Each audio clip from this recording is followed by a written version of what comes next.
Avant de dire ce qu'il faut faire, bien là, on est bien en train de se rendre compte que Denis Sassou Nguesso, vous l'avez, je l'ai dit tout à l'heure, bien décrit, finalement, c'est quelqu'un qui n'a pas de culture de pouvoir, parce que là, et dans le même discours, il a également dénié le droit de grève aux fonctionnaires.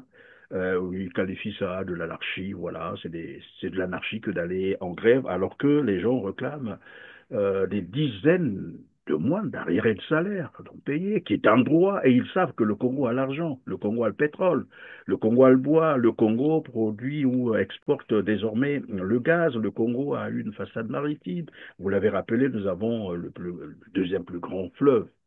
Nous avons aussi le port, et voilà. Et les travailleurs n'ont pas droit d'aller en grève. C'est l'anarchie. En fait, comment est-ce que Sassou Nguesso voit le Congo? Parce que moi, je veux bien comprendre ça. Je rappelle que vous êtes aussi constitutionnaliste, juriste, politologue. Comment interpréter ça? Quelqu'un à la tête d'un pays et qui pense qu'il a tous les droits et les autres non. La loi, c'est lui. Première des choses, M. Sassou Nguesso est un arriviste. Il n'a pas de culture d'État. Je l'ai déjà dit, c'est peut-être la quatrième fois que je l'ai dit. Il n'a pas la culture politique. Avant, il se cachait derrière le marxiste. C'était un marxiste, disons, pendant jusqu'aux années 90. C'était un marxiste. Aujourd'hui, on se rend compte qu'il n'a plus un marxiste, puisque ben, il concurrence effectivement les grands capitalistes dans l'accumulation, sauf que celui, c'est, disons, du pillage. L'État a été rompu dès octobre en 92 pour la première fois dans notre histoire politique. Le peuple, parce que je le dis toujours, il y a des confusions. Le premier président qu'on a eu, M. Youlou, était déjà président, c'était un télécom président. Donc, l'élection qu'il y a eu le 28 mars 1961, ce qu'on appelle une élection validation. Après, il n'y a plus d'élection au suffrage universel direct, on ne retrouve qu'à partir donc, de 1992. Donc là, on a retrouvé effectivement ce qu'on appelle l'État, c'est-à-dire le peuple souverain qui remet la compétence à un individu pour gouverner. Dès le moment où M. Sassou Nguesso arrive dans les conditions que nous connaissons, il faut bien le signaler, disant Christian, pour savoir jusqu'à quel point ce monsieur, pour reprendre l'expression de mes collègues, est un vrai salaud. Quand nous voyons les coups d'État, disons, récents, il y a 3 4 ans en Afrique de l'Ouest, les différents militaires, par une certaine pudeur, se sont même dit président des transitions. Que vous prenez, disons, le Mali ou, disons, le Niger, Niger, le Burkina, c'était, oui. voilà, président de la transition. Sassou Nguesso n'est même pas passé par cette étape. Celui qui a été battu par les urnes revient installé à la tête de l'État par des forces financières, disons, et militaires étrangères. Il s'autoproclame président de la République, je vous en prie. Je ne sais pas si vous voyez le côté impudent de la chose. Donc, monsieur cher Christian, si un individu s'autoproclame président alors qu'il a été honni, chassé de manière souveraine, de manière magistrale par le peuple, qu'est-ce que ça veut dire? Ça veut dire qu'il n'y a plus de contrat social, il n'y a plus de contrat sociopolitique, ça veut dire qu'il n'y a plus d'État, ça veut dire qu'il n'y a plus de République. Donc, c'est pompeux quand j'entends plusieurs gens dire, disons, Monsieur le Président de la République, Sassou Nguesso, objectivement, n'a jamais été président. Donc, aidons nos compatriotes à se désinhiber de telle sorte qu'ils parlent, ils qualifient M. Sassou par ce qu'il est, et nous savons ce qu'il est. C'est un grand voleur, c'est un criminel, c'est un barbare, c'est un incompétent, c'est un salaud, comme a dit effectivement, disons mon collègue. Il est tout ce qu'il y a de mauvais. C'est le patron de la Camorra, c'est le porte-malheur du Congo et des Congolais. Et c'est ça qu'il faut que les Congolais prennent comme discours.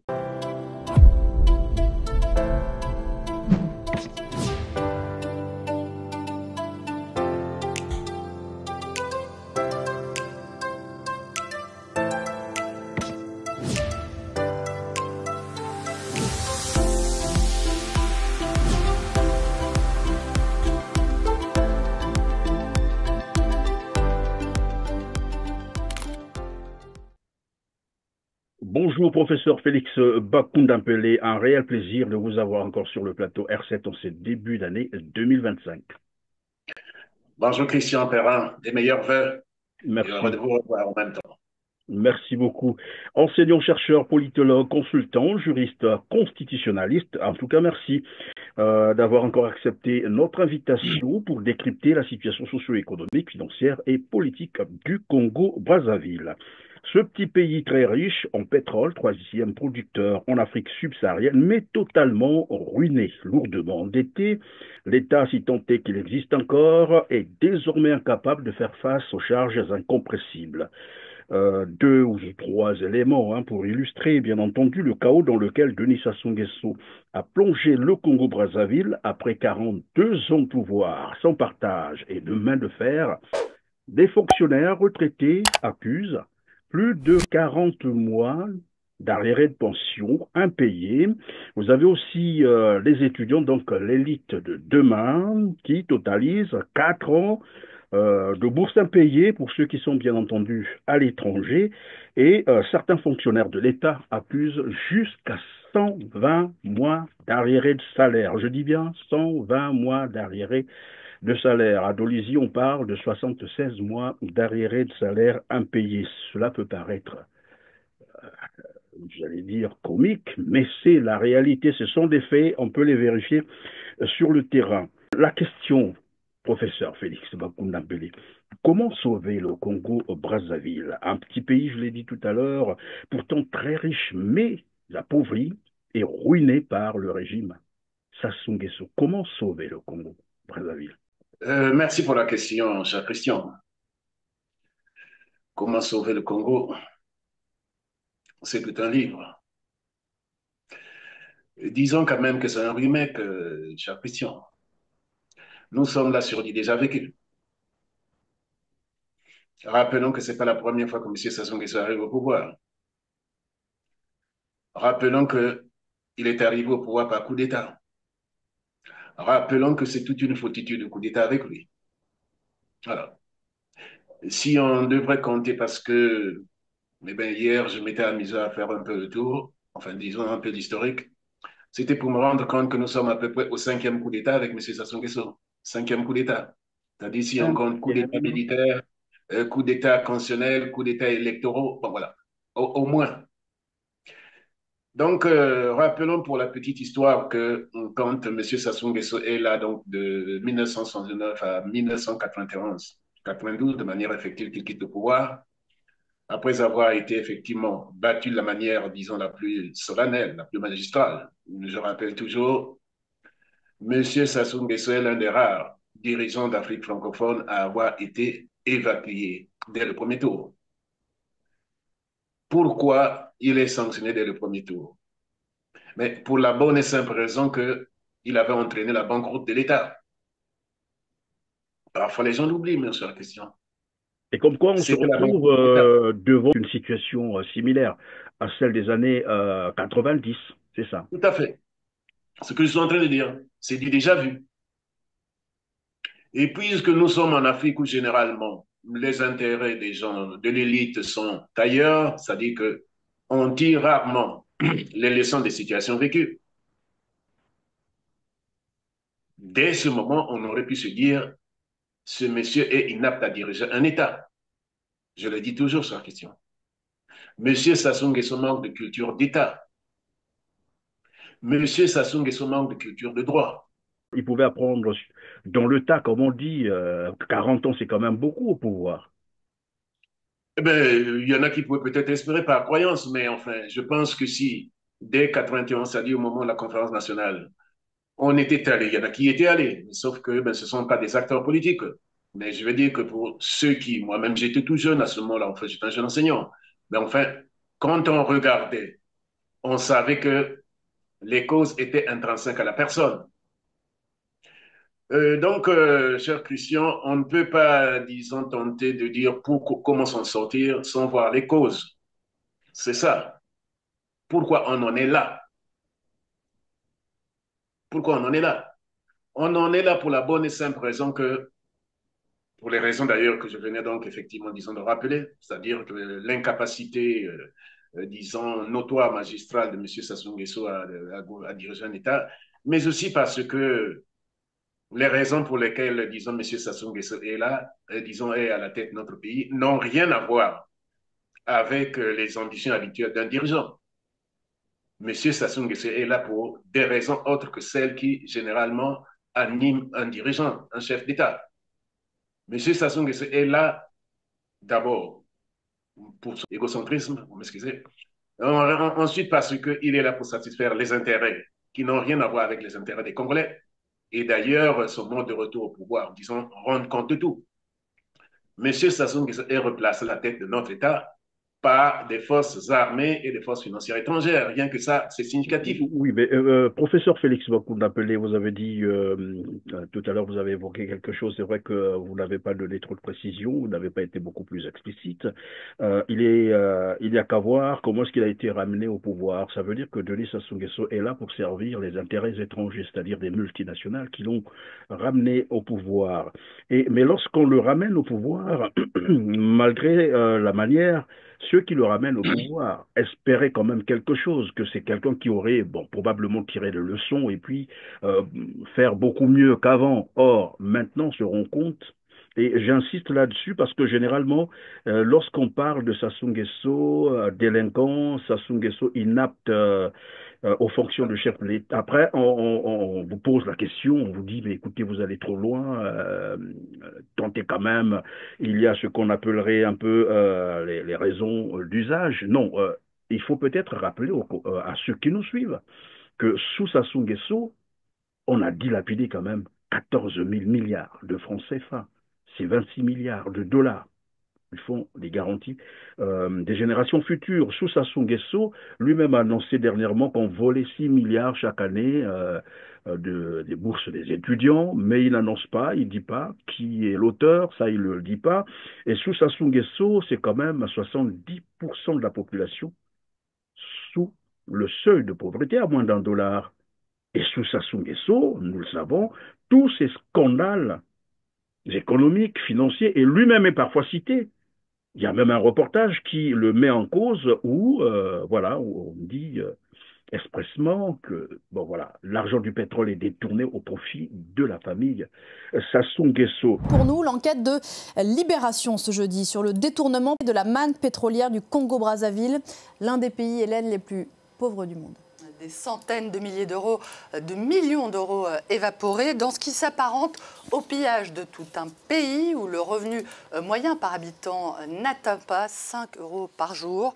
Le premier volet de cette enquête, intitulé Le Président, l'intermédiaire et les millions envolés, raconte comment l'arrestation de cet homme d'affaires, Lucien Ebata, un proche du président Denis Sassou Nguesso, mis en examen en France en 2021 pour blanchiment et corruption active, comment son arrestation a permis la mise au jour d'un puissant système financier occulte au profit du clan du président Denis Sassou Nguesso, arrivé au pouvoir pour la première fois, on le rappelle, en 1979, une affaire qui a commencé en janvier 2012 à l'aéroport de Roissy où Lucien Ebata s'était fait arrêter en possession de sommes stupéfiantes en liquide, 182 000 euros et 40 000 dollars en espèces non déclarées, au cœur de ce système de détournement présumé. Une société, la société de Lucien Ebata, la société Orion, du nom de la constellation symbolisant la force dans la mythologie grecque.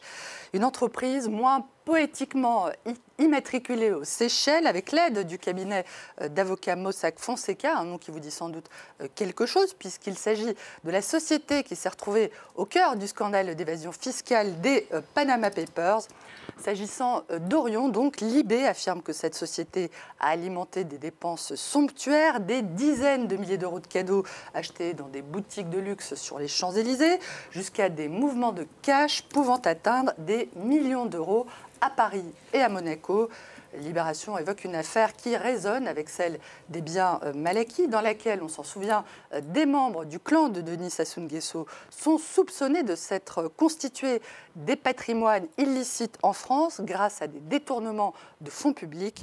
Et ce petit pays, je l'ai rappelé tout à l'heure dans mon introduction, producteur du pétrole, 350 000 barils par jour, avec une population de 6 millions d'habitants, se retrouver dans la situation actuelle.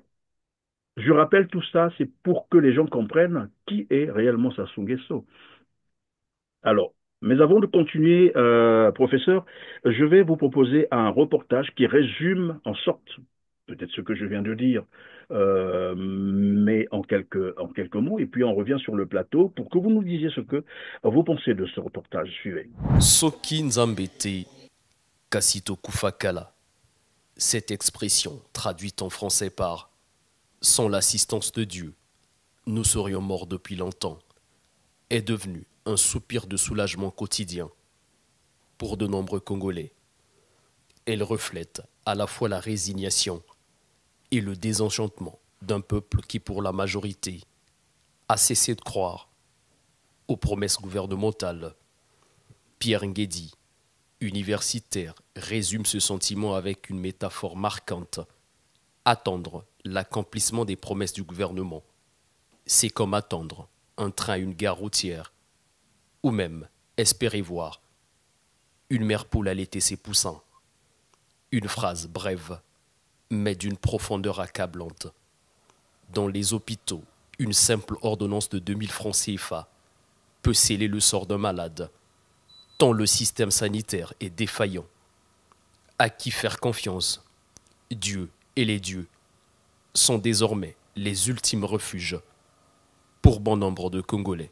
Enlisés dans une dette colossale, la République du Congo donne toujours l'image d'un État fragile, incapable de fournir des services de base de qualité, encore loin des pays émergents, ou en voie de l'être. Cette situation alimente la peur et le désespoir des populations. Alors, professeur Félix Bakunda Pelé, quand la population s'en remet à Dieu, donc le dernier rempart, ça veut dire qu'elle ne croit même plus au régime qui est là, au pouvoir qui est là, si tant est que c'est un pouvoir. Vous avez dit que Sassou Nguesso est inapte à la fonction de chef de l'État. C'est Christian, au-delà de tout ce qu'on venait de citer, parce que chaque fois quand on dit cela aux gens, ils ont du mal à croire. Il faut peut-être, au-delà de tout ce que l'on vient de dire, rendre compte du fait. Ça paraît évident pour nous, mais de loin, ou ceux qui ne sont pas congolais, ou même des Congolais qui ont quitté le Congo depuis longtemps, peuvent ne pas s'en rappeler. Il faut également dire que le Congo a le deuxième plus grand fleuve au monde, mais que plus de 50% de nos concitoyens ne savent pas ce que c'est qu'un robinet. Il faut le dire, Christian. L'eau, c'est ce qu'il y a de plus élémentaire. C'est un besoin animal, je le dis toujours. Plus de 50% de nos compatriotes ne savent pas ce que c'est qu'un robinet, n'ont jamais vu de robinet. Il faut le dire. La meilleure preuve qu'eux-mêmes savent qu'effectivement c'est un scandale, c'est que je suivais la télé congolaise il y a moins d'une semaine. Eh bien, qu'est-ce que je vois? Journal télévisé. On a passé 7 minutes pour dire qu'on est allé inaugurer un robinet d'eau. Mais Christian, Au 7 21e, minutes qu'on est allé inaugurer, disons, un robinet d'eau. au 21e siècle, par le Premier ministre. Ils ne se rendent pas compte, c'est-à-dire qu'ils veulent manipuler, c'est-à-dire les populations, mais ils ne se rendent pas compte que pour celui qui sait lire entre les lignes, ça veut dire qu'on en est encore au Moyen-Âge. C'est un scandale, mon cher Christian. C'est un scandale. Donc, ce que vous venez de dire et puis ce que l'on vient de voir effectivement à travers, disons, la vidéo que vous venez effectivement de montrer, c'est la preuve, mon cher Christian, que nos compatriotes souffrent. Quand on se met, c'est-à-dire on perd tous les repères rationnels pour dire que ça ne vient pas de Dieu. Dieu ne donne pas à manger aux gens. Dieu ne... Non, non, non. C'est le travail. C'est l'activité économique. C'est des dirigeants qui sont soucieux, disons, du sort de leur population. Donc, en fait, j'ai tendance à dire que nous disons les mêmes choses depuis très longtemps, au risque nous-mêmes de basculer, disons, dans ce que l'on appelle donc l'habitude, c'est-à-dire de ne plus se rendre compte de ce que c'est que, disons, l'inaptitude de M. Sassou Nguesso à diriger un État. Le drame, c'est que malgré le fait qu'il est totalement inapte à gouverner, eh bien, il veut se maintenir au pouvoir. Donc, au lieu de ressasser tout le temps la même chose, au lieu de venir répéter les mêmes choses qui peuvent effectivement, disons, virer à la pathologie, y compris pour nous. La question essentielle, c'est de savoir, puisqu'il n'est plus question de dire comment est-ce qu'on sait pourquoi ça est là. Bon, c'est parce qu'il y a eu un individu comme celui-là qui est arrivé à la tête de notre État, qui n'a rien à voir, effectivement, disons, avec disons, le profil d'un homme d'État, et qu'ensuite, une fois qu'on a réussi à l'évacuer en 92 par les urnes, faut-il le rappeler, je dis toujours, c'est évident pour nous, mais les gens ne peuvent même pas le savoir, que Sassou Nguesso a fait le plus grand coup d'État qu'on ait jamais vécu en Afrique, c'est-à-dire avec des MiG, il faut le dire, en bombardant le palais présidentiel. Hein. De l'autre côté, disons, au Chili, Pinochet avait bombardé, disons, le palacio, disons, présidentiel, comme on le dit. Bon, chez nous, Sassou Nguesso a fait la même chose.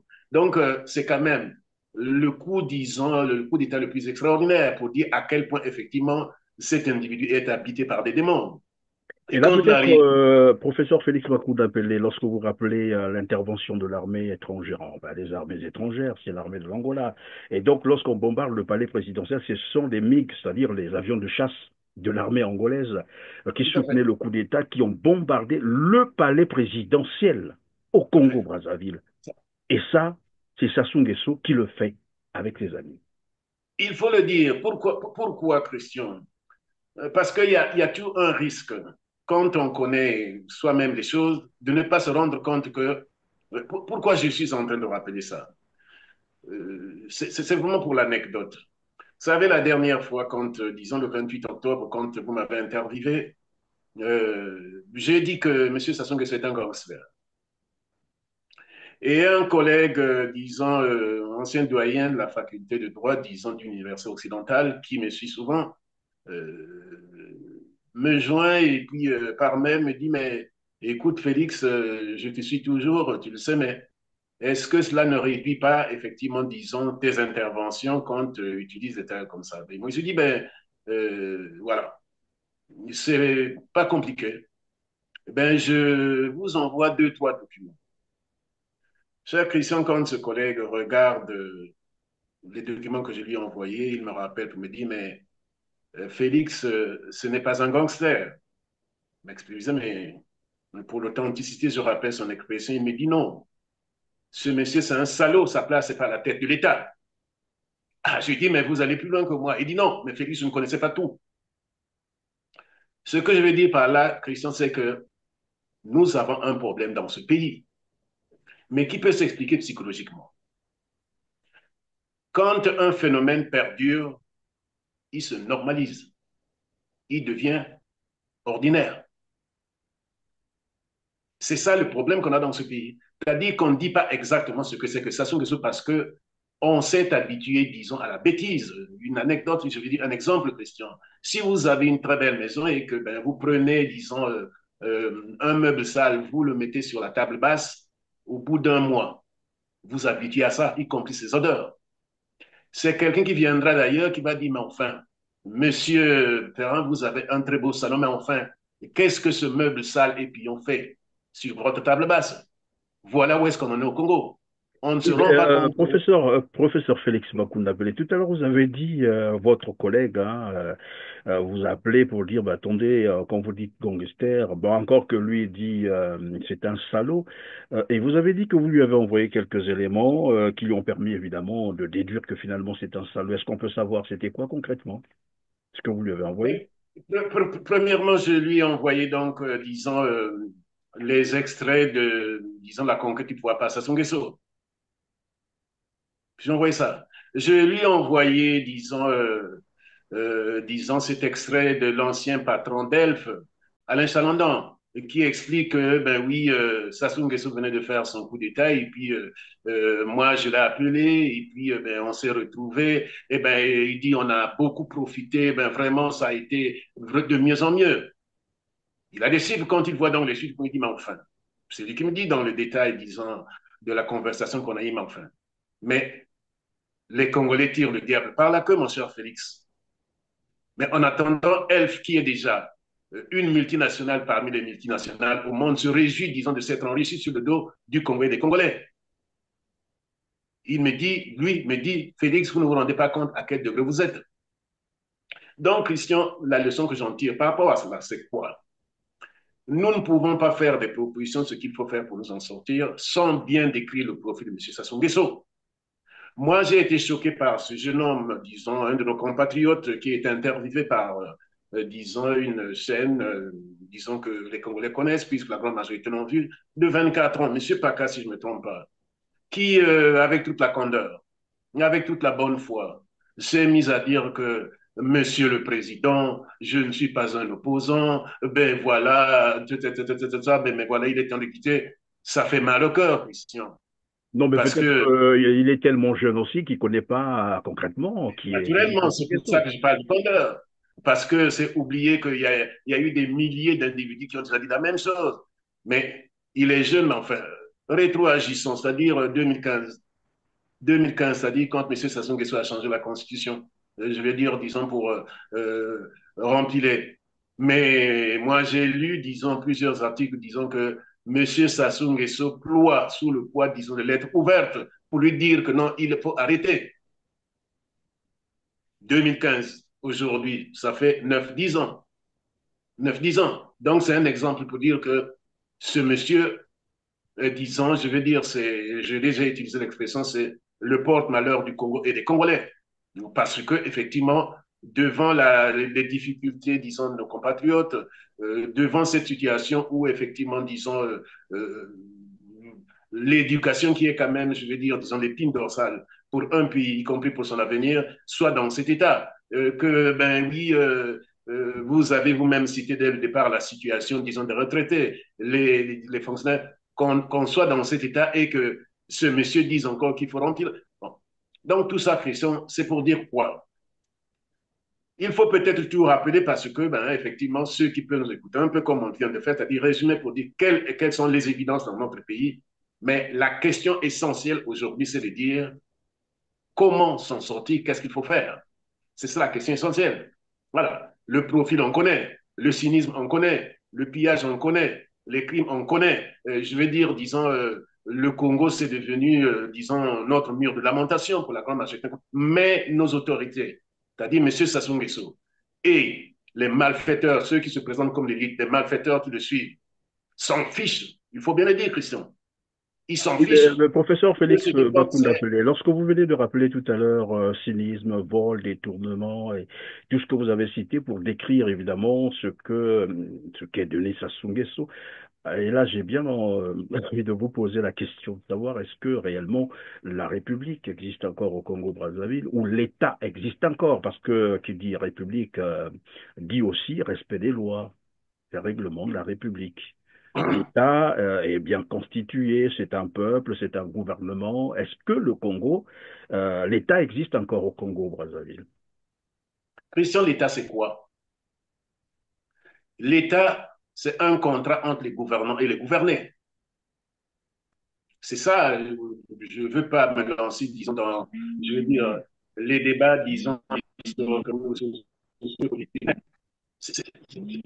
quoi, disons, c'est-à-dire que à un certain moment, donc, une grande partie de la population s'accorde, disons, avec un petit groupe pour dire que on vous donne effectivement le pouvoir, disons, d'orienter, de gérer, disons, les affaires publiques.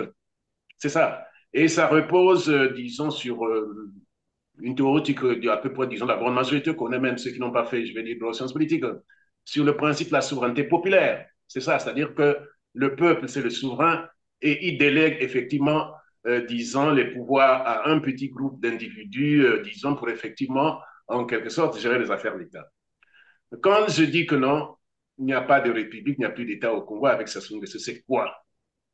Mais si M. Sassou Nguesso arrive par coup d'État, et un coup d'État sans précédent dans notre continent, ça veut dire qu'il remet en cause ce contrat de base qui est donc le fameux contrat social, le contrat sociopolitique.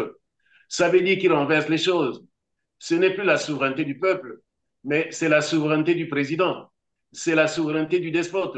Donc, nous ne sommes pas, je veux dire, dans un système classique où on parle effectivement, disons, d'État. Non, l'État a été rompu dès octobre, c'est-à-dire qu'on est passé la souveraineté populaire, parce que rappelons que celui qui était là, le premier dans notre histoire politique, il faut toujours le rappeler, le premier dans notre histoire politique post-indépendance, qui est élu directement au suffrage universel disputé, c'est M. Lissouba. Le dire, ce n'est pas prendre, disons, parti en faveur de M. Lissouba, non, c'est pour rappeler les principes. Ce qui veut dire qu'en 92, pour la première fois dans notre histoire politique, le peuple, parce que je le dis toujours, il y a des confusions. Le premier président qu'on a eu, M. Youlou, était déjà président, c'était un télécom président. Donc, l'élection qu'il y a eu le 28 mars 1961, ce qu'on appelle une élection validation.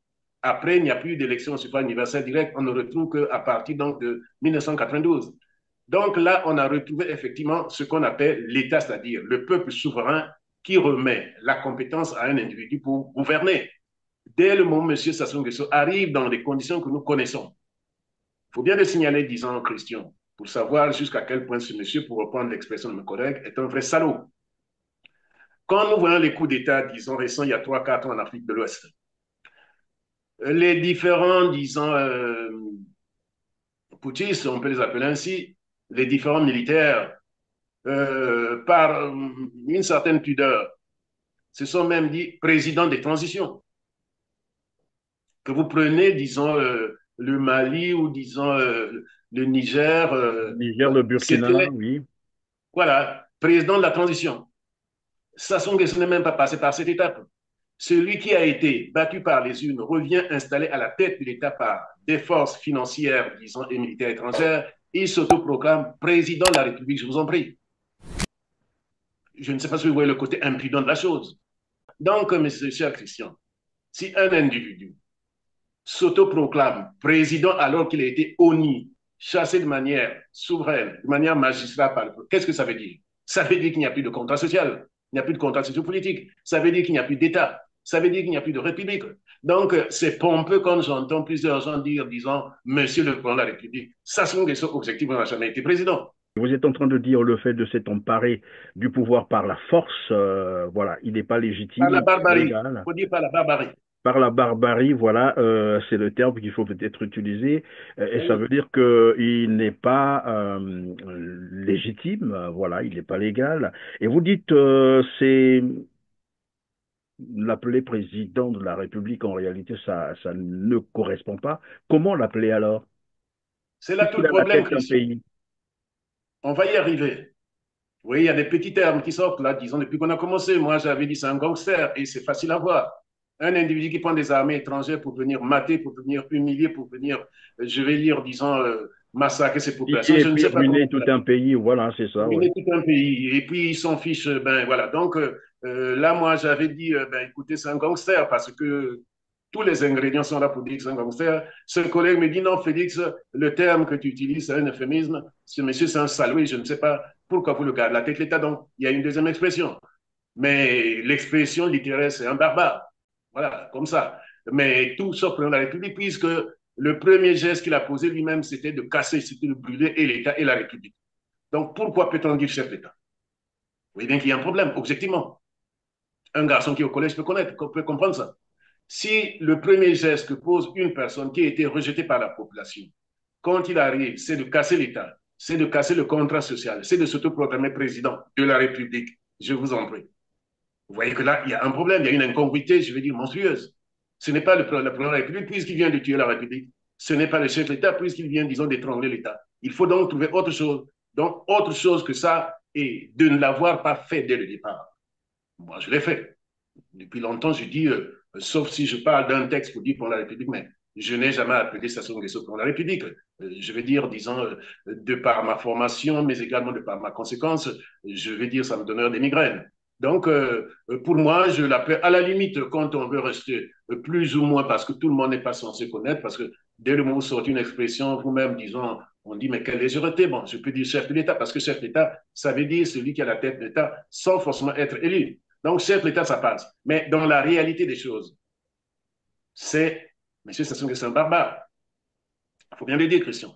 Pour Vous dites faire plus Denis Sassou Nguesso, continuons, Christian, c'est très important. je vous en prie. De ne pas utiliser les termes conséquents. Le résultat, c'est que nous vivons maintenant. Ce que nous vivons maintenant, c'est Vous quoi? êtes en train de dire, professeur, que lorsqu'on utilise certains termes, il y a une influence, évidemment, sur le mental de ceux qui vous suivent. Lorsque je dis, par Tout exemple, à président fait. de la République, et après, de l'autre côté, bon, voilà, il y a un Congolais qui pense que c'est un voyou, il faut peut-être le chasser, mais dès lors qu'il entend président de la République, il y a une certaine influence que ce terme en renvoie.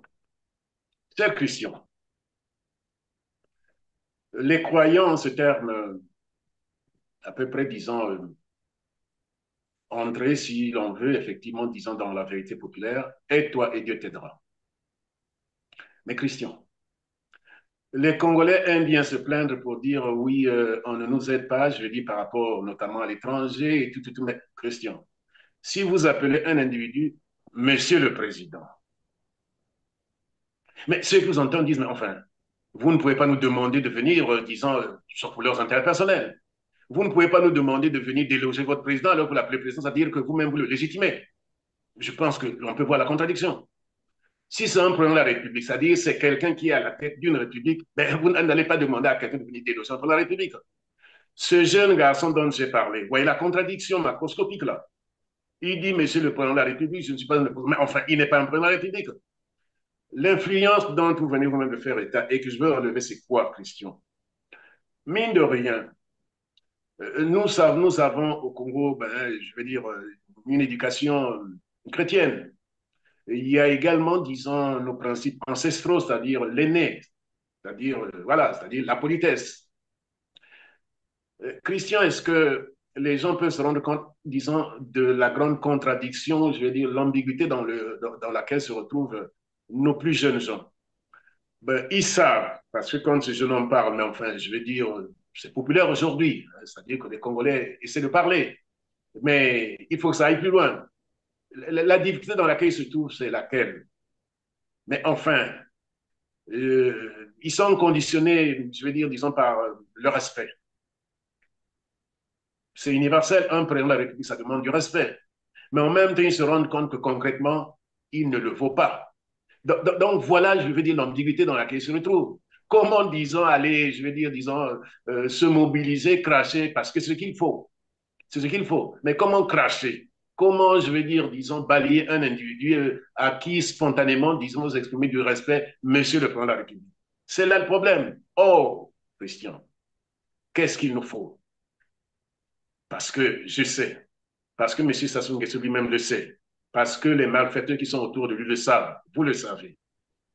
L'écrasante majorité des gens honnissent M. Sassou Nguesso. M. Sassou Nguesso sait qu'il est illégitime. La preuve, c'est qu'il vient régulièrement acheter sa légitimité auprès, disons, des personnalités étrangères. Si M. Sassou Nguesso était légitime, il n'aurait pas besoin de venir distribuer des millions d'euros auprès des personnalités étrangères. Pourquoi? Parce qu'il manque de légitimité interne, il manque de légitimité locale. Donc, il se dit, il faut que j'aille acheter ma légitimité ailleurs. Donc, qu'est-ce que je veux dire par là? Et d'ailleurs, professeur Félix Bakudabele, pendant que vous le dites, ça me rappelle un peu la poignée de main avec Donald Trump, comment il réagit. Alors là, on a vu, c'est comme s'il venait d'acquérir, je ne sais pas, mais vraiment la légitimité, quoi, et voilà, l'égalité. Et il fallait le voir, quel sourire, quelle humiliation en plus. Lorsqu'on suit les images, je vais d'ailleurs proposer ça à nos téléspectateurs un extrait, on va regarder comment il se salue avec Donald Trump.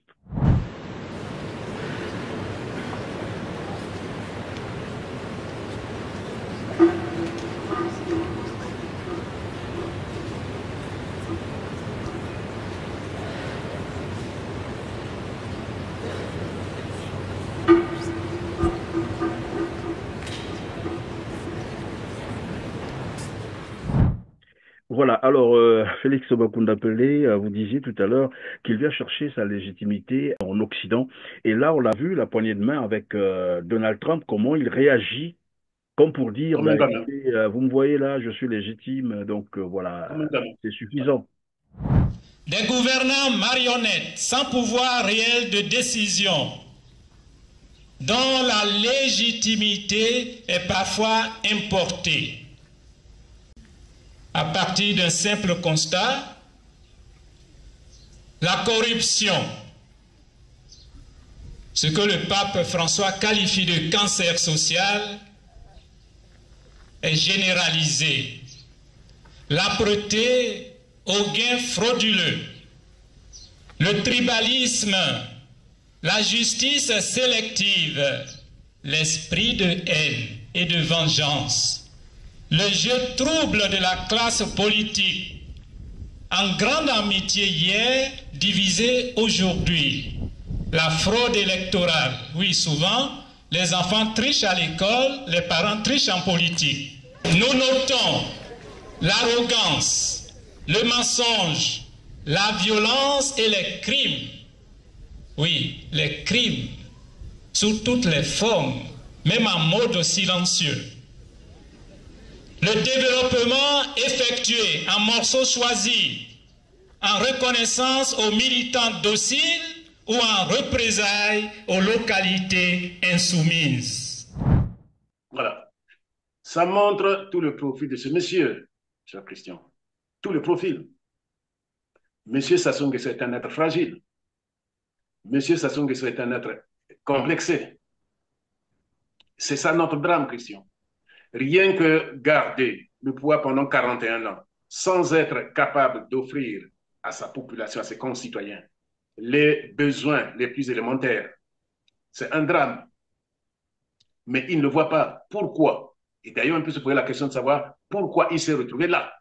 Monsieur Macron est bien placé, comme vous et moi, pour savoir que monsieur Sassou Nguesso est sale. Je le dis toujours.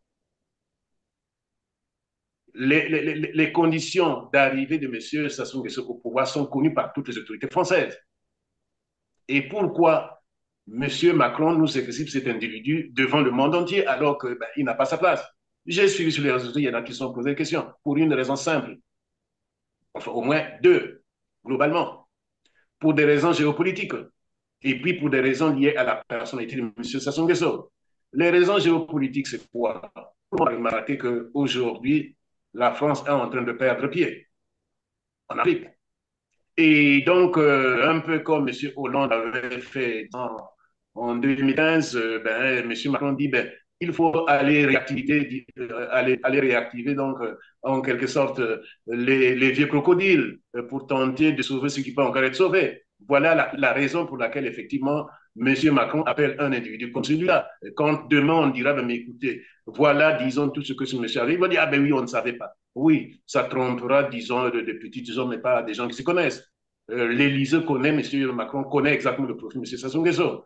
Donc, ça, c'est pour des raisons géopolitiques qu'on est allé réactiver, disons, ce vieux crocodile. Mais les raisons personnelles liées à sa personne, c'est quoi? Mais parce que, mon cher Christian, ils connaissent le profil de M. Sassou Nguesso. Ils savent que ce monsieur-là, pour un geste comme celui-là, il est capable de vendre, disons, les 2 tiers de son pays. Parce qu'il n'y a rien dans la tête. Et Parce d'ailleurs, que, on apprend effectivement, qu'il c'est un a, individu. il a dû dépenser quelque chose de 10 milliards de francs CFA comme ça, juste pour se Ah retrouver. bien, écoutez, ça n'étonnera personne. Ce n'est plus un secret aujourd'hui. Il faut le rappeler, disons, chaque fois que nous en parlons, pour rappeler ce qu'on appelle libération. Pour dire que libération dit que ce monsieur, par le biais d'un individu aussi sale que lui qui a, disons, pris de pétrole, passe son temps à distribuer effectivement des millions, disons, d'euros. Il faut rappeler ce que dit, disons, monsieur Bourgi. Monsieur Bourgi dit la même chose. Il faut rappeler, disons, les mallettes de la République de l'autre qui avait commencé, on oublie parfois de le rappeler, qui avait commencé par un autre ouvrage intitulé L'argent noir, pour dire que je vais parler là, disons, de Pierre Péan, l'argent noir et ensuite les mallettes de la République, et puis, je vais dire, monsieur Bourgi, enfin voilà. Tout va dans le même sens pour dire que notre drame, c'est l'illégitimité de ce monsieur. Notre drame, c'est cet individu qui est trop fragile. Notre drame, c'est cet individu qui est, je vais dire, disons, hyper complexé. Écoutez, rien que pour ça, il va claquer effectivement sur la moitié du pays. Mais pourquoi? Outre le fait que, oui, il n'a pas de légitimité. C'est que M. Sassou Nguesso, mais je l'ai déjà dit auprès de vous, pense que ma façon à moi, ma stratégie à moi, c'est-à-dire lui, de m'imposer auprès des Congolais, c'est de leur dire que non, j'ai la légitimité internationale. Voilà ce qu'il fait, c'est-à-dire c'est effectivement en quelque sorte pour, disons, narguer les opposants, pour dire, mais enfin, vous êtes là, moi je suis là, en haut. Voilà, il faut être, je vais dire, petit, disons, dans sa psychologie pour se satisfaire des choses comme ça. Hein. On est chef de l'État parce que, je vais dire, disons, on s'occupe des intérêts généraux, disons, d'une quantité d'individus, pas pour satisfaire, disons, son ego. Voilà notre drame, monsieur Jacques Christian.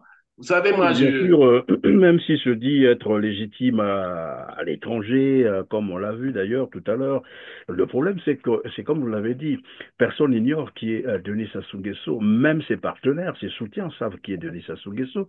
D'ailleurs, il y a Jean-François Probst que j'aime bien proposer à nos téléspectateurs qui dit que Sassou Nguesso c'est un voyou. alors qu'il est parmi ceux-là qui l'ont ramené Et on au favorise son pouvoir. retour. Voilà, On va le tout à suivre. fait. Tout à fait. Denis Sassou Nguesso. Exactement. Ce qui est vrai. Un type pas très recommandable, nous écrit Jean. Est-ce qu'il n'est pas temps de mettre sur la table toutes les vilaies de la France-Afrique? Est-ce que vous n'avez pas un peu le sentiment d'y participer en étant consultant international avec un tropisme fort pour ces pays-là? Alors que j'ai fait des bêtises, oui, j'ai eu tort de soutenir Sassou Nguesso, Sassou qui est un voyou. Je préférerais que ce soit des gens de meilleure qualité qui prennent la tête à Brazzaville. Voilà, alors Sassou Nguesso est un voyou, il déçoit même ceux qui l'ont ramené au pouvoir, c'est Jean-François Probst qui le dit. Tout à l'heure, vous avez dit que Denis Sassou Nguesso est fragile, mais quelqu'un me disait évidemment que la force de Sassou Nguesso, c'est le crime, sa faiblesse, c'est la loi. Et on voit bien, depuis qu'il est revenu au pouvoir par les armes, vous l'avez si bien rappelé, il ne cesse de violer la loi et curieusement la loi fondamentale, donc la Constitution. Et là encore, quand même a rappelé d'ailleurs Clément Birassa qu'il est en situation d'incompatibilité. Voilà, l'article 80 est clair là-dessus, l'article 77 également. Il a prêté serment pour faire respecter la Constitution, ce qu'il n'arrive pas à faire d'ailleurs. Et on se rend bien compte que c'est un hors-la-loi. Et tout à l'heure, on a dit que c'était, bon, voilà, tous les qualificatifs finalement vont avec lui. On dit délinquant, voyou, je sais pas moi. Bon. Mais qu'est-ce qui peut expliquer ce comportement finalement de quelqu'un qui s'est emparé du pouvoir par la force, une fois qu'il a consolidé son pouvoir, il impose un certain nombre de constitutions, vous l'avez dit, vous avez même rappelé tout à l'heure qu'il en a déjà imposé 5, 6 comme ça, mais Bien plus. continue à violer ses propres constitutions. Qu'est-ce qui peut expliquer ça? Et de manière Mais, délibérée, en fait, où tout le monde sait qu'il est en train de violer la constitution. Il ne respecte pas la loi. Qu'est-ce qui peut expliquer ce comportement, finalement? mais Christian, les conditions d'accès au pouvoir expliquent les conditions de son exercice. Si vous êtes arrivé au pouvoir en qualité d'hors-la-loi, mais vous ne pouvez exercer le pouvoir qu'en qualité d'hors-la-loi. C'est pour ça que le plus souvent, quand j'entends bon nombre de nos compatriotes, disons ce jeune homme dont je parlais, y compris M. Mirassa, qui est quand même un homme politique, bon, très franchement, je l'aime bien, mais quand je l'entends chaque fois répéter, oui, il est en incompatibilité, c'est des épiphénomènes, mon cher Christian. C'est des épiphénomènes qu'il raconte là.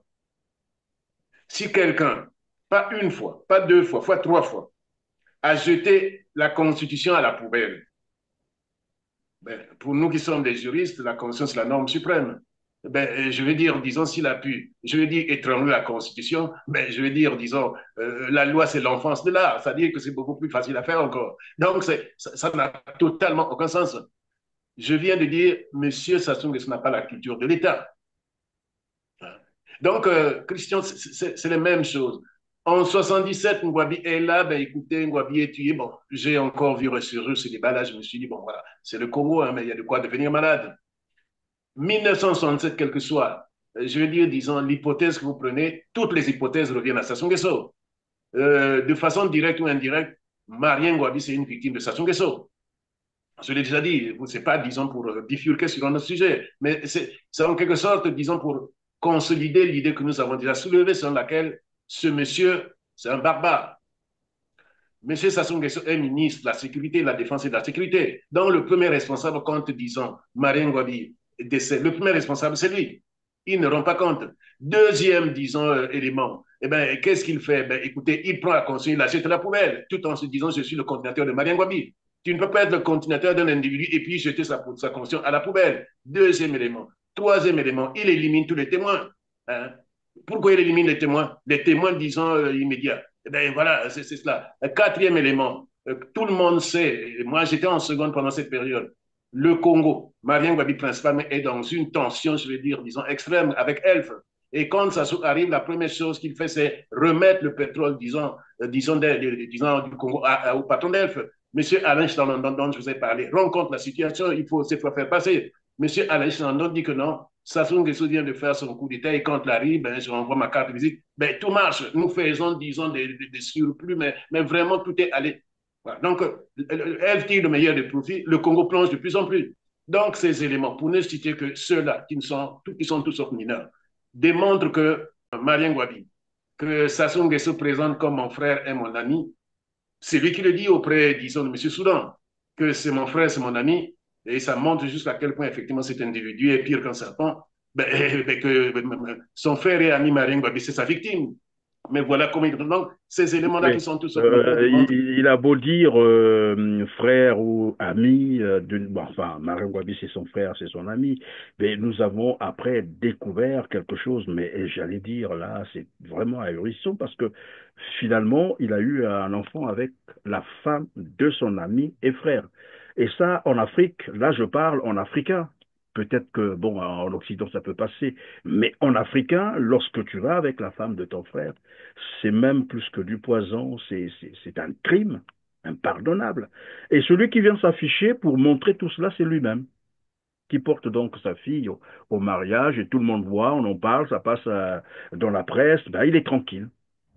Le carnet rose de ce journal magazine, Dominique et Roger ont scellé leur destin pour la vie, ceux en présence de leurs parents respectifs, parmi lesquels le président de la République, Denis Sassou Nguesso, père de la mariée. La cérémonie a eu lieu à Kintilé. Reportage signé Roch Kiamba. Roger et Dominique, qui vivent en communauté depuis près de 30 ans, ont décidé de sceller leur destin pour le meilleur et pour le pire dans cet univers de Dieu le Père, devant un parterre d'illustres hôtes, dont le président de la République, Denis Sassou Nguesso, père de la mariée. Voilà pourquoi je disais tout à l'heure, et je rappelais, celui qui nous a dit, ben, finalement, la force de Sassou Nguesso, c'est le crime, et sa faiblesse, c'est la loi. À côté des crimes de sang, comme vous venez de le rappeler, il y a aussi des crimes économiques, vous l'avez aussi rappelé, le détournement de l'argent du pétrole congolais pour voilà, ses besoins à lui, pour ses fins, il faut le dire comme ça. Mais il y a aussi un élément que souvent on ne voit pas, et c'est le petit extrait que j'aime bien proposer, que je vous propose aussi tout à l'heure. C'est là où il dit je connais tout le monde, si je veux les dénoncer, toi tu as volé là, toi tu as volé ici, et si je le dirai, mais c'est parce que je suis responsable que je ne peux pas le faire. On va le suivre, il parle en lingala, suivez. Soki ezalaka te mokonzi te bango moko na moko na moko nakoki kotelemisa boye nalobi yo ozalaka boye osalaka boye oyibaka awa. Alors, professeur Félix Bankunda Pelé, lorsqu'on connaît les criminels et qu'on ne dénonce pas les crimes, on est soi-même complice de crimes et passible de poursuites au pénal en plus. Sassou Nguesso connaît les criminels, il connaît les voleurs, mais il ne les dénonce pas, sous prétexte qu'il est responsable. Là, c'est son aveu.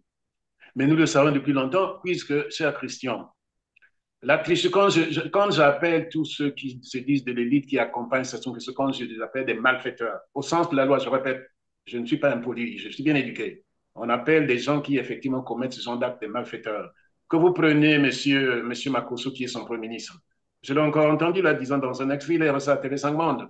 Quand effectivement la journaliste lui dit, ben oui, des affaires de que répond, disons les malversations et tout. Que répond M. Makosso, Premier ministre disons, du despote Sassou Nguesso?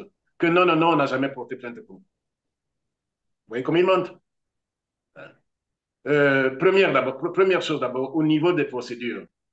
Ben, il n'y a pas que, disons, les citoyens ou, je veux dire, disons, les victimes ou les ayants droit pour porter plainte. Il y a le parquet aussi. Le ministère public devant, disons, toutes ces affaires qui pullulent, disons, au niveau international, c'est-à-dire son fils, sa fille, disons, accablés pour 50 millions de dollars, ben écoutez, l'État congolais, parce que la victime, c'est quand même l'État congolais. Denis Christel, Sassou Nguesso accusé de détournement de fonds publics. Il est question de quelques 50 millions de dollars. Ces informations diffusées ce mardi ont été révélées par Global Witness, une ONG britannique spécialisée dans la lutte contre le pillage des ressources naturelles. Et indépendamment de ces révélations, le fils du président est déjà mis en examen en France dans le cadre de l'affaire des biens mal acquis. Mariana Abreu est à l'origine de cette enquête au sein de l'ONG britannique Global Witness. Elle était notre invitée un petit peu plus tôt.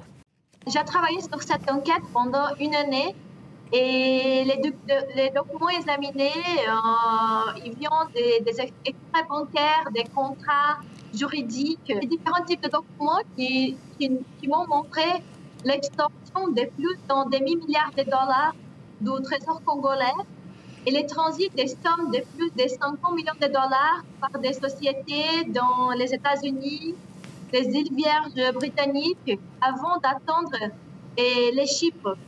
Et l'entreprise de Chypre était secrètement détenue par le fils du président congolais et elle a reçu plus de 500 millions de dollars. Et est-ce que vous avez confronté la famille Sassou Nguesso et en l'occurrence le fils du président Denis Christelle Sassou Nguesso? On a envoyé des questions à Denis Christelle Sassou Nguesso et aussi au porte-parole du gouvernement congolais, mais ils ne nous ont pas répondu. Et pour être tout à fait précis et transparent, ils ne nous ont pas non plus répondu. Nous les avons également sollicités, les prévenants de votre intervention. Ce sont des éléments à charge que vous avez donc publiés dans ce rapport. On sait qu'en France, le fils du président est déjà mis en examen dans l'affaire des biens mal acquis. Vous avez partagé, échangé ces informations avec la justice française? Pas encore, parce qu'on vient de lancer l'enquête aujourd'hui, mais bien sûr, on va les faire. On va les partager avec la justice française et aussi avec la justice portugaise, parce que la justice portugaise a aussi une enquête sur la corruption au Congo-Brazzaville, et aussi avec les autorités aux États-Unis, parce qu'ils font aussi d'enquête sur l'affaire qu'on a révélée en avril liée à l'affaire de Denis Christelle Sassou Nguesso. L'État congolais lui-même pouvait initier effectivement, disons, une requête pour effectivement y voir clair. Tout ce qui a été dit pour Sassou Nguesso, pour Pandora Papers, il n'y a jamais eu ouverture d'une enquête. Mais enfin, puisque nous ne l'avons jamais fait, mais la société civile congolaise l'a fait. La société civile congolaise l'a fait. Ils ont déposé aussi au niveau de l'Assemblée qu'au niveau de la justice l'ont fait. Donc, M. Makosso ne peut pas venir dire, disons, à TV5 Monde que non, c'est la manipulation, n'a jamais eu place. Les affaires sont connues. C'est pas une, c'est pas 10 affaires, c'est plusieurs. Voilà. La petite fille de M. Sassou Nguesso qui se retrouve dans un appartement à 7 millions de dollars. L'affaire est bien connue, elle est bien médiatisée. Les autorités congolaises, c'est-à-dire le ministère public, le parquet, n'a jamais initié une enquête. Donc, non. Toutes ces manifestations, c'est la preuve que nous sommes là devant une mafia. Nous sommes devant une camorra. Donc, les faits sont là, accablants. Pas, disons, 2, 3, 4, mais des dizaines d'affaires. Donc, ils ne peuvent pas, disons, invoquer le fait que, disons, c'est la manipulation. De toute façon, si c'est le cas, c'est à eux, effectivement, de porter plainte pour dire que non, il y a, disons, accablement, disons, sans preuve. Il y a eux, ils peuvent dire que, effectivement, comme ils aiment bien le dire, que non, c'est une atteinte à la souveraineté. Mais tout ça, c'est qu'aujourd'hui, l'écrasante majorité de nos compatriotes savent exactement que nous avons, disons, des gens qui ne sont pas sérieux. Donc, tous ces individus qui accompagnent M. Sassou Nguesso dans ces crimes, c'est des complices, chère Christine. C'est à nous, à l'avenir, pas à l'avenir, mais dans l'immédiat. Mais je pense que nous y arriverons, de dire que faire face à ces gens-là. Je veux dire pas forcément, je veux dire pour que la justice congolaise, disons, du coup, disons, joue son rôle. Ça ne viendra jamais. Mais je veux dire, du point de vue de la forme, au moins déposer, disons, des plans, c'est-à-dire donc effectivement tenter, disons, de laisser une marque, je veux dire un récépissé pour savoir, pour dire que non, les affaires avaient bien été effectivement, disons, relevées par la société civile. C'est des ayants droit, la société civile, donc, puisque c'est pour la défense, effectivement, des intérêts des Congolais. Et plus tard, tous ces gens-là, rendront de compte.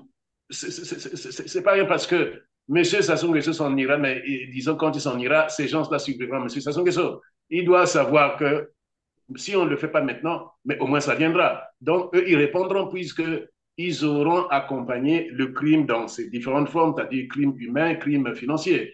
Quand M. Sassou Nguesso, je le répète toujours chaque instant, M. Sassou Nguesso ordonne de tirer sur nos jeunes compatriotes les 17 et 20 octobre 2015. Ceux-là qui, disons, manifestaient, disons, comme ça, pacifiquement, sans violence, pacifiquement, et qu'il ordonne de leur tirer dessus. M. Sassou Nguesso le fait au nom de quoi? Au nom du fait que sa fameuse cour constitutionnelle, disons cette juridiction bidon, a rendu la décision du 7 septembre 2015 qui lui disait que, oui, effectivement, il peut, disons, on peut changer la constitution, qu'il peut briguer 3 mandats. tous ces juges-là, ceux qui se disent juges-là, les membres de la Cour constitutionnelle, sont bel et bien complices des crimes de M. Sassou Nguesso. Ils sont là, ils sont vivants, ils sont là. Hein? Ils ont participé au crime, puisque c'est eux qui ont autorisé M. Sassou Nguesso, d'une part, de briguer un troisième mandat, sur la base duquel, effectivement, disons, il a ordonné de crimer nos compatriotes, mais en plus, sur la même base, M. Sassou Nguesso pensait que, ben oui, il n'a plus, disons, de compte à rendre, disons, c'est la juridiction suprême, disons, la Cour constitutionnelle. Et que sur cette base, effectivement, ben, il était dans tous ses droits. Ils se remplissent donc une façon de dire que ces gens-là, qui, même si on a l'habitude de dire que M. Sassou Nguesso, il est, dit-on, chef de l'État et qu'on ne peut pas porter plainte contre lui, mais contre ces gens-là, contre, disons, ces juristes-là, qui ont rendu la décision la plus imbécile de l'histoire constitutionnelle, contre ceux-là, eh bien, on peut porter plainte. Professeur Félix Bakoundapele, puisque tout à l'heure nous parlions donc des crimes de Denis Sassou Nguesso, vous l'avez bien décrit d'ailleurs, qui est Denis Sassou Nguesso, je crois que les téléspectateurs vous ont très bien suivi. Alors, on a en face ce que j'ai cru comprendre, vous l'avez dit d'ailleurs, un délinquant, voilà, c'est un mafieux, vous l'avez même qualifié de cartel, c'est un cartel qui a pris donc le Congo en otage.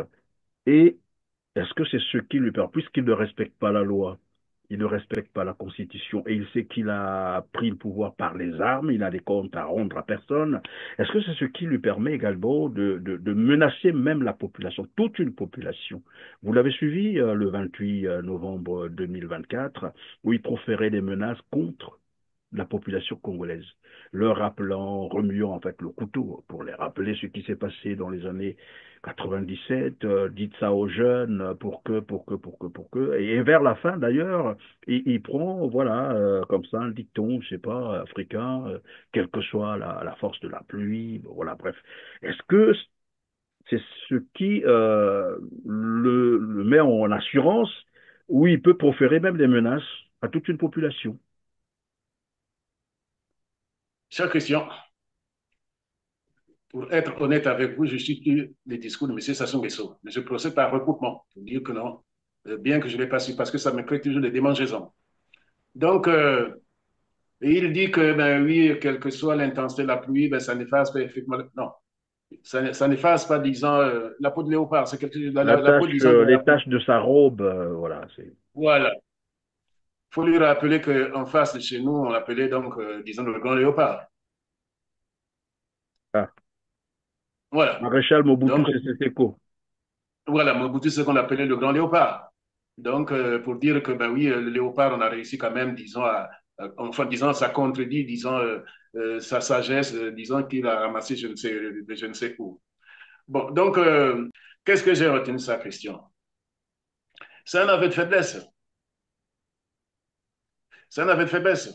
Aveu de faiblesse lorsqu'on brandit les armes comme ça, enfin, subtilement, on brandit les armes. Oui, parce que Christian, bon, premièrement, ça veut dire que M. Sassou Nguesso, dès le départ, c'est-à-dire en 97-98, quand il est revenu dans des conditions que nous connaissons tous, c'est-à-dire de manière barbare au pouvoir, en faisant des dizaines de milliers de victimes, l'expression n'est pas de moi, mais de lui-même, qui devant les journalistes, disons de TF1, dit que non, il y a eu au moins 10 000 morts. Mais pour lui, c'est le compte, c'est sur, disons, le compte, disons, de celui qui était président, M. Lissouba, qui s'est opposé à son arrivée au pouvoir. Donc, c'est à lui de supporter. Il est comme ça. Il avait même traité de génocidaire, on se rappelle. Voilà, dire à quel point dans sa psychologie, ce monsieur a un problème. Donc, M. Sassou Nguesso, avec ce qu'il dit là, ce qu'il a dit le 28 novembre, il nous démontre que c'est volontairement qu'il a voulu marquer les Congolais au fer rouge. Il a profité de la situation, sachant que ce genre de résistance, que ces manifestations se multiplient, il s'est dit, je vais les marquer au fer rouge, de telle sorte qu'à jamais, ils sachent que je le ferai. Et je pense qu'en dehors de ça, il y a une autre interview, il parle, disons, du goût du sang. C'est lui qui le dit.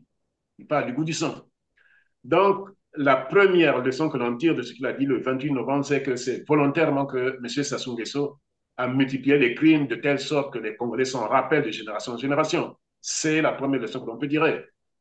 Deuxième leçon à travers cela. Mais ça veut dire qu'il a des doutes.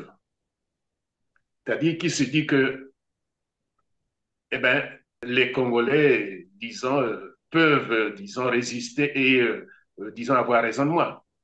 C'est ça, c'est-à-dire qu'il a des doutes, c'est-à-dire que, disons, l'effet qu'il avait voulu en marquant les Congolais au feu rouge, eh ben, est en train de s'atténuer. Sinon, mais enfin, je veux dire, objectivement, quand on réfléchit, Christian, il y a un moment où un individu peut se dire, ben, écoutez, pour sauver ma peau, pour vivre, je préfère ne pas.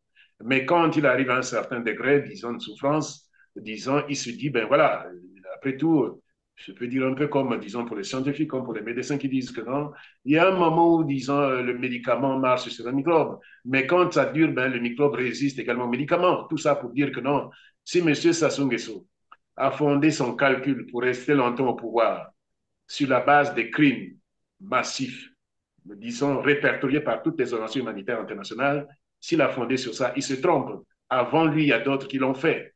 Mais à un certain moment, le peuple a fini par retrouver sa souveraineté populaire et avoir raison du criminel et du barbare. Si je parlais du maréchal d'à côté, eh ben, c'était pour dire que non, lui se disait grand léopard. Eh ben, le grand léopard, disons, a été vaincu. Donc, M. Sassou Nguesso sera vaincu, ça souffre pas d'équivoque. Hein, le dernier mot ne le reviendra pas. Le dernier mot reviendra aux Congolais. Ça, je pense que l'histoire ne l'a jamais démenti. C'était Bachar el-Assad, donc un demi-siècle, disons, je veux dire, de règne. Bon, voilà, c'est arrivé bon, au Gabon, on vient de voir, un demi-siècle, également 55 ans. C'est arrivé, etc. On peut multiplier les exemples. Donc, le dernier mot ne reviendra pas à M. Sassou, le dernier mot reviendra aux Congolais. Donc, ce que nous ferons en dernier instance, c'est de dire comment est-ce qu'on y arrivera. On ne va pas faire un exploit là-dessus, mais je dirai ce que je pense, moi, qu'est-ce qu'il faudra faire. C'est comme ça. Évidemment, avant de dire ce qu'il faut faire, bien là, on est bien en train de se rendre compte que Denis Sassou Nguesso, vous l'avez, je l'ai dit tout à l'heure, bien décrit, finalement, c'est quelqu'un qui n'a pas de culture de pouvoir, parce que là, et dans le même discours, il a également dénié le droit de grève aux fonctionnaires. Où il qualifie ça de l'anarchie, voilà, c'est de l'anarchie que d'aller en grève, alors que les gens réclament des dizaines de mois d'arriérés de salaire non payés, qui est un droit, et ils savent que le Congo a l'argent, le Congo a le pétrole, le Congo a le bois, le Congo produit ou exporte désormais le gaz, le Congo a une façade maritime. Vous l'avez rappelé, nous avons le deuxième plus grand fleuve. Nous avons aussi le port, et voilà. Et les travailleurs n'ont pas droit d'aller en grève. C'est l'anarchie. En fait, comment est-ce que Sassou Nguesso voit le Congo? Parce que moi, je veux bien comprendre ça. Je rappelle que vous êtes aussi constitutionnaliste, juriste, politologue. Comment interpréter ça? Quelqu'un à la tête d'un pays et qui pense qu'il a tous les droits et les autres non. La loi, c'est lui. Première des choses, M. Sassou Nguesso est un arriviste. Il n'a pas de culture d'État. Je l'ai déjà dit, c'est peut-être la quatrième fois que je l'ai dit. Il n'a pas la culture politique. Avant, il se cachait derrière le marxisme. C'était un marxiste, disons, pendant jusqu'aux années 90. C'était un marxiste. Aujourd'hui, on se rend compte qu'il n'a plus un marxiste, puisque ben, il concurrence effectivement les grands capitalistes dans l'accumulation, sauf que chez lui, c'est, disons, du pillage. Non, il n'a pas de culture politique. Secondo, vous savez, je vous ai parlé, disons, d'un historien guinéen, M. Ibrahima Babakake, qui a écrit un ouvrage sur celui qui aurait pu être un grand héros africain, c'est-à-dire Sékou Touré. Un ouvrage intitulé Le héros et le tyran. Et quand, disons, il publie cet ouvrage le lendemain du décès de Sékou Touré en 1984, il explique lui-même le doute, y compris pour les éditions Jeux d'Afrique, il y avait demandé de faire ce travail-là sur Sékou Touré. Pourquoi? Parce que on se disait, ben oui, il est resté pendant tout ce temps-là en exil, donc un opposant, disons, à Sékou Touré. Est-ce que c'était le bien placé pour écrire un ouvrage, disons, objectif, c'est-à-dire effectivement sans parti pris? Et il explique lui-même. Il dit, mais moi, j'ai été un grand admirateur, un fan, disons, de Sékou Touré.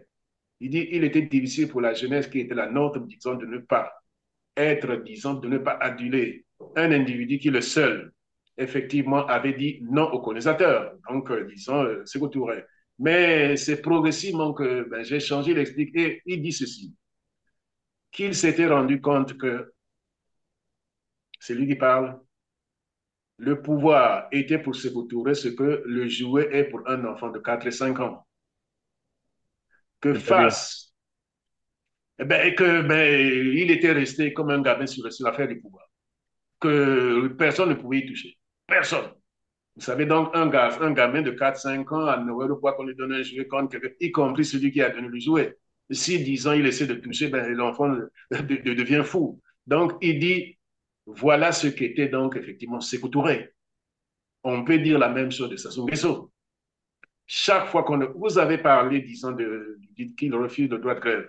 Mais je ne sais pas, Christian, si les gens se rappellent, au lendemain, disons, du massacre des 17 et 20 ou 20 octobre 2015, quand il a ordonné de tirer sur nos jeunes compatriotes, où 20 sont tombés et puis près de 100 aujourd'hui, disons, infirmes à vie. Automne 2015, printemps 2016. Le Congo est secoué par des manifestations contre un troisième mandat du président Denis Sassou Nguesso. L'opposition manifeste contre le référendum visant à modifier la Constitution et son résultat, puis contre la réélection du chef de l'État en mars 2016. Des rassemblements réprimés dans la violence un peu partout dans le pays, comme à Nkayi le 14 mai 2016. Ce jour-là, un jeune homme de 22 ans, Jodel Vumbi, rentre chez lui à pied. 8 ans plus tard, on le retrouve à son domicile. Allongé sur le ventre à même le sol, Jodel est devenu infirme. Touché par balle à la colonne vertébrale, il ne peut plus marcher et vit couché, à la charge de sa famille, sans suivi médical adéquat. J'avais des projets, j'étais en terminale, je faisais mon bac, j'avais mon projet donc.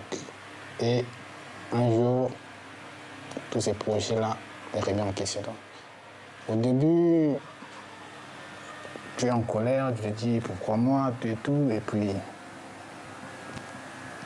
le temps passe, tu te dis bon, c'est arrivé, donc je dois vivre ainsi. Et je vis comme ça. Une réalité extrêmement difficile à vivre pour le jeune homme et pour son père, Joël Vumbi. Responsable local de la campagne du général Jean-Marie Michel Mokoko, candidat malheureux à la présidentielle de 2016, il est aujourd'hui à la retraite. On le retrouve à la projection d'un documentaire sur les victimes du référendum de 2015 organisé dans la ville. C'est un devoir pour moi d'être là, pour venir revendiquer justice pour toutes les victimes de cette crise politico-militaire, il faut l'appeler comme ça. C'est un long processus parti de 2015 jusqu'en 2016, jusqu'en 2017. Cela fait 6 ans que l'ONG, le Centre d'action pour le développement, se déplace à travers le pays pour sensibiliser sur les événements des années 2015 à 2017 et réclamer justice. À ce jour, le nombre exact de victimes civiles reste inconnu. Les autorités font état de 4 morts et 10 blessés par balle, dont 3 membres des forces de l'ordre. La société civile, elle, parle d'une 60aine de morts et plusieurs blessés graves. Aucune enquête n'a été menée en dépit des demandes répétées des organisations de défense des droits humains. On ne cherche que la justice et la réparation. Des Congolais sont morts, des Congolais ont été blessés, des Congolais ont été emprisonnés, ont perdu des biens de valeur. Et il est de la responsabilité d'un État de rendre justice à ses citoyens lorsque l'État a été fautif. Manifester n'est jamais un crime. Sassou également a parlé. Il avait dit la même chose. Il ne fallait pas. Je ne sais pas si les gens se rappellent. Hein? Tout à fait, oui. Il a réagi pour dire ils ont eu tort, disons, de marcher, c'est-à-dire de manifester, pour lui rappeler le respect de sa propre constitution. Parce que c'est son texte à lui. La constitution de 2002 qui a succédé à celle du 15 mars 1992, c'est la propre constitution de Sassou. Donc, les jeunes gens qui ont marché pour lui rappeler qu'il fallait qu'il respecte son propre texte, M. Sassou Nguesso dit qu'ils ont tort et qu'ils méritaient la mort. Voilà. Donc, entre le rappel, disons, entre le retrait du droit de grève reconnu effectivement dans la Constitution et, disons, le fait d'ordonner de tirer sur nos jeunes gens, vous voyez quand même que là, je veux dire, il a déjà pris des mesures de loin beaucoup plus graves, beaucoup plus criminelles que l'interdiction du droit de grève, mais je veux dire, ça, c'est uniquement pour la forme. La vérité est que M. Sassou Nguesso, mais c'est la énième fois de l'État, il se fiche du droit, il se fiche de l'État, il se fiche de l'humanité. Et c'est pour ça que c'est un criminel, que c'est un tyran, c'est un barbare. Et On ne donc, dira on jamais dit assez. tout à Il l'heure faut le qu'il fait évidemment du pouvoir son jouet. Mais ça me rappelle un peu sa rencontre avec les dignitaires de son, voilà, je sais pas, son clan, à qui il disait, bah, écoutez, vous protégez ici, moi je protège Tandala, nous avons le gibier. En fait, il identifiait le pouvoir à un gibier qu'il a attrapé et qu'il ne voudrait pas, voilà, lâcher. Wa mapoyo okili edila bisimo okonzi lokonzi okonzi tele purna okonzi tambesi okonzi te lobo indemisi tumba wa bini ko peka wa bini ko peka Tsengembe la bisatso, le saloya. Et la busa modi nzambe wamela serepo la yebisa nenge diwarbo. Ino mojo oze madza. La ndenge dingabe bono yebisa bini. Ebe ingisa ka murependa dika. Murependa sa dika. Ça dit tout, ça résume tout. Voilà, ça résume tout. C'est-à-dire, à partir de ce qu'il avait dit là, ben, effectivement, ça montre que chez lui, le pouvoir se sont joués. Et quand vous prenez le jouet à un gamin, quel que soit, même c'est vous-même qui lui avez remis, disons, le jouet, le garçon devient méchant. Il n'admet pas qu'on y touche. Nous avons là, quand je dis que non, il y a quelque chose psychologiquement, disons, dans sa tête, ben, ça résume tout. Voilà, ça c'est quelqu'un qui a plusieurs décennies au pouvoir, qui parle comme tel, pour dire à quel point, effectivement, chers Christians, les Congolais sont très mal barrés. Vraiment que, je veux dire, c'est inexplicable de se retrouver dans cette situation où l'homme qui reste le plus longtemps à la tête de l'État, c'est-à-dire sur 64, 30 ans d'indépendance, M. Sassou, on a déjà, par exemple, près de 42. Et que ben, c'est l'homme le plus incompétent, c'est le plus barbare, c'est le plus inapte à diriger un État. Et bien avant voilà. les 42 de pouvoir, il était aussi dans les arcanes du pouvoir. Hein, ça, on le sait. Là je parle uniquement le temps formel. C'est le temps formel, c'est-à-dire où il n'y a pas de débat, mais bien avant, c'était déjà le seul, voilà. Puisque c'est comme ça qu'il a pris le dessus sur son frère et ami, comme appelle Marien Ngouabi, parce que Marien Ngouabi lui avait donné tous les pouvoirs. Voilà. Donc, malheureusement. Et professeur, nous sommes donc presque à la fin de cette émission. Vous disiez qu'il faut le chasser du pouvoir. Mais comment? Cher Christian, je pense que ça fait trop longtemps qu'on parle. Voilà. Il y a trop longtemps qu'on répète les mêmes choses. Je vous avoue que quand j'entends chaque fois M. Mirassa les samedis, vraiment, je le dis honnêtement, ça fait pitié de répéter les mêmes choses, qui ne respectent pas la loi. Ça dit à monsieur. Pour avoir, disons, le sens de la loi, il faut un minimum d'éducation. Il faut un minimum d'éducation, Christian. Je dis ceci. Vous savez, Christian, si vous êtes, disons, assis sur votre canapé, un individu que vous n'avez pas invité rentre chez vous et puis s'assoit, disons, sur le fauteuil d'à côté. S'il est bien éduqué, vous n'êtes pas obligé de lui dire, vous allez lui dire, ah, écoute, la porte est ouverte. S'il est éduqué, il comprendra que vous êtes en train de lui dire, mais un instant, tu t'en vas. Il dit, la porte est ouverte. Mais si tu répètes 4, 5 fois, il ne comprend pas. Ça veut dire qu'il manque d'éducation. À ce moment-là, il faut lever le ton. À ce moment-là, il faut être relativement vulgaire. Lui dire, un instant, tu sors de chez moi. Monsieur Sassou Nguesso, de par son manque d'éducation, a du mal à comprendre, disons, tout ce que les gens disent. Les Congolais parlent, Christian. Sauf que ils ne crèvent pas l'abcès. Les Congolais, aujourd'hui, avec tout ce dont ils souffrent, ils disent ce qu'ils vivent. Ils se plaignent. Mais M. Sassou Nguesso reste insensible.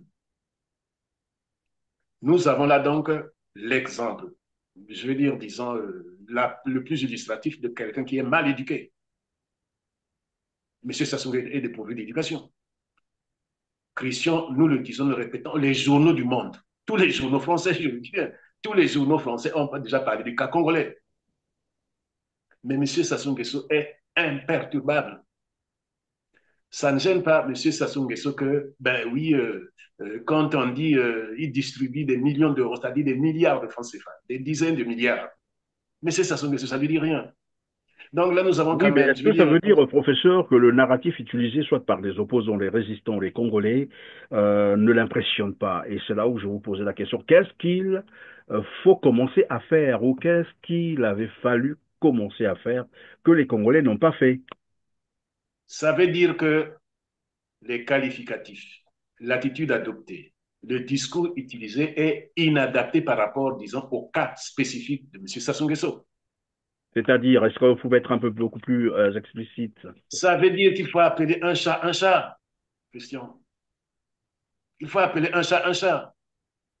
Quand l'exemple que j'ai pris, quand je dis, mon collègue m'interpelle pour dire, mais un instant, Félix, c'est pas le discours que le politologue, que le juriste que vous êtes utiliser. Il faut dire que non. M'excusez, ça m'a fait rire. Il m'a dit non, il faut dire qu'il est dans l'illégalité. Bon, ça m'a fait rire, je lui ai dit, mais, cher collègue, l'illégalité, ça veut rien dire pour M. Sassou Nguesso. Voilà. Et bon, donc, vous voyez, quand les gens voient de loin, ils ne peuvent pas avoir tous les détails. Il dit non, il est dans l'illégalité, il ne faut pas dire que non, c'est un gangster. Et bon, moi-même, je suis surpris, je dis, mais enfin, l'illégalité de quoi? Ben écoutez, le garçon, moi-même, je peux être dans l'illégalité, M. Sassou Nguesso, c'est 1 million de fois plus que ça. Quand je lui envoie 3 documents, et notamment la façon dont on a criblé, effectivement, la villa ou, disons, la résidence de monsieur comment on appelle, M. Ntsuru. Voilà, donc, plus de 3000 impacts. Quand c'est lui qui dit non, Félix, c'est un euphémisme, ce monsieur, c'est pas un gangster, c'est un salaud. Je ne sais pas pourquoi vous le gardez, disons, dans votre pays. Donc, Christian, qu'est-ce qu'il faut faire? L'attitude, le discours, la caractérisation doivent changer. Quand j'ai dit que quelqu'un rentre chez vous, vous dites, ben, écoute, la porte est ouverte, s'il est éduqué, il s'en ira, mais s'il n'est pas éduqué, eh ben, si tu dis pas sors de chez moi, ça veut dire que tu n'utilises pas les termes virils, ce monsieur va rester là, alors qu'il sait que vous ne l'avez pas appelé. Donc, je veux dire, le discours tel que nous l'utilisons là, c'est pour des gens éduqués. M. Sassou Nguesso manque d'éducation la plus élémentaire.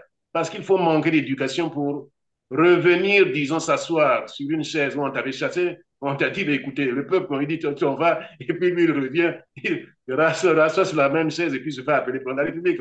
Hein? C'est quand même l'éducation la plus élémentaire. Je veux dire, dans toutes les civilisations du monde. Quand, disons, le propriétaire du bien te dit non, c'est non, mais tu ne viens pas pour dire, bah, écoute, tu as dit non, mais je suis quand même là. Voilà quand même, disons, je veux dire, disons, l'impudence de cet individu. Hein? Il est impudent, hein? Il manque d'éducation. Donc, et quels seraient donc les qualificatifs qu'il faut utiliser si, voilà, je peux me le permettre comme ça? Cher Christian, je ne veux pas être trivial, mais chaque Congolais a sa petite qualification, mais c'est Sassou Nguesso. Mais au moins arrêter de l'appeler. Il y a un temps par rapport à la façon dont on était, par exemple, les Congolais l'appelaient comment là? Nyongolo, voilà, Nyongolo. Voilà. Il l'appelle par exemple Nyongolo. L'endetteur, puisque chaque fois il met le pays à sac et le Congo se retrouve encore la tête, disons dans l'eau. Ils peuvent l'appeler comme moi je pensais, je disais que, ben écoutez, c'est un gangster. Bon, mon collègue me dit non, c'est un salaud. Bon, qui utilise pas prendre la République? Parce que c'est démobilisateur. Parce que c'est totalement à l'encontre de ce que nous voulons de cet individu-là. Donc, il faut trouver des termes qui désignent tout ce que je demande, Christian. Tout ce que je demande, et nous pouvons y arriver, c'est que les Congolais se mettent à dire ce qu'ils pensent de M. Sassou Nguesso, qu'ils se mettent à l'appeler comme il convient, c'est-à-dire comme il est. Quand je dis un chat, chaque Congolais a son expression. À Kinshasa comme à Brazzaville, on appelle les hors-la-loi par des Kuluna, en fait. Par exemple. Voilà. Parce que je sais qu'il y a une panoplie d'expressions. Je veux dire, les Congolais, ils sont doués pour ça. C'est des artistes même. Tu vois? Donc, ils appellent M. Sassou Nguesso par ce qu'il est. Et Christian, je vous en prie, 2025, on peut y arriver. Il nous a donné le signe lui-même qu'il a peur, qu'il va retourner le couteau dans la plaie, qu'il va donc ressusciter le traumatisme qu'il a créé en 97-98 pour dire que je le fais. Ça veut dire qu'il a peur. Donc, aidons nos compatriotes à se désinhiber de telle sorte qu'il parle, il qualifie M. Sassou par ce qu'il est, et nous savons ce qu'il est. C'est un grand voleur, c'est un criminel, c'est un barbare, c'est un incompétent, c'est un salaud, comme a dit effectivement, disons mon collègue. Il est tout ce qu'il y a de mauvais. c'est le patron de la Camorra, c'est le porte-malheur du Congo et des Congolais. Et c'est ça qu'il faut que les Congolais prennent comme discours au bout d'un temps. Vous savez, Christian, dans les années 90, avant que Sassou Nguesso accepte la Commande nationale, M. Sassou Nguesso ne pouvait plus sortir. Même quand il allait dans les veillées, on le construisait. On le construisait. Hey, c'est ça qui a eu raison de lui. Parce que effectivement, les Congolais en avaient marre, ils avaient souffert, ils se disaient, ben, écoutez, quand il va à une veillée, ben, écoutez, les gens le construisent pour dire que... Donc, c'est ça qui va désinhiber nos compatriotes. Et il appartient aux Congolais eux-mêmes de prendre. Vous savez, François Mitterrand sortait cette phrase, disons bien connue, un dictateur, tant qu'il n'a pas effectivement, disons, un concurrent à sa hauteur et que le peuple relève le défi, eh bien, effectivement, on ne pourra rien contre lui. Donc, c'est ça qu'il faut. Ouais, donc, hein, un dictateur n'a pas de concurrent à sa hauteur tant que le peuple ne relève pas le défi. C'est ça le défi que les Congolais doivent relever. C'est-à-dire, commencer par appeler le chat un chat. Sassou Nguesso n'est pas président de la République, il n'a jamais été élu, il s'est autoproclamé président. Depuis, il n'a fait que s'auto-valider. Et, vous m'excusez l'expression, on nous chions dessus. Voilà, parce qu'il est mal élevé. Voilà. Et donc, vous êtes en train, professeur, vous êtes en train de dire le fait de l'appeler par président de la République, c'est une manière de légitimer son usurpation du pouvoir et cela le met un peu, voilà. Bien entendu, puisque lui, dans son manque d'éducation, ben, il se dit, bon, je suis président, il m'appelle président, et alors? Mais en même temps, ça démobilise effectivement des gens qui en ont marre. Ça démobilise. Donc, c'est en contradiction avec ce qu'il est réellement. C'est ça. Donc, il faut que par un discours, par une attitude effectivement appropriée, nous poussons nos compatriotes, nos plus jeunes qui souffrent, qui n'ont plus d'avenir, disons, à dire ce qu'ils pensent de lui. À part là, tout le reste s'en suivra. C'est ce qu'il faut. Il le mérite bien. Il le mérite bien. Il ne l'a pas volé. Voilà. Merci, professeur Félix Bakunda Pelé. En lingala, on dira Soki Omoni Ndoki Belela. En fait, voilà, ça rejoint un peu ce que vous venez de dire. Il faut donc changer de rhétorique. Voilà, le narratif doit changer, les qualificatifs doivent changer, parce qu'évidemment, c'est aussi, comme qui dirait, un combat, pourquoi pas, psychologique. C'est par là qu'il faut commencer. En tout cas, merci, professeur, d'avoir été avec nous. Je rappelle que vous êtes enseignant-chercheur politologue, consultant, juriste et constitutionnaliste. Un grand merci de vous avoir eu en ce début d'année 2025 et merci du temps que vous avez disposé pour nous. Mesdames, Messieurs, moi qui vous remercie, Christ. Je vous en prie, mesdames, messieurs, nous sommes à la fin de cette émission. Merci de nous avoir suivis. Les petits gestes, vous les connaissez. Cliquez sur le petit pouce en l'air, partagez. Dites-nous en commentaire ce que vous pensez de cette émission. On se dit au revoir et à très bientôt. Merci.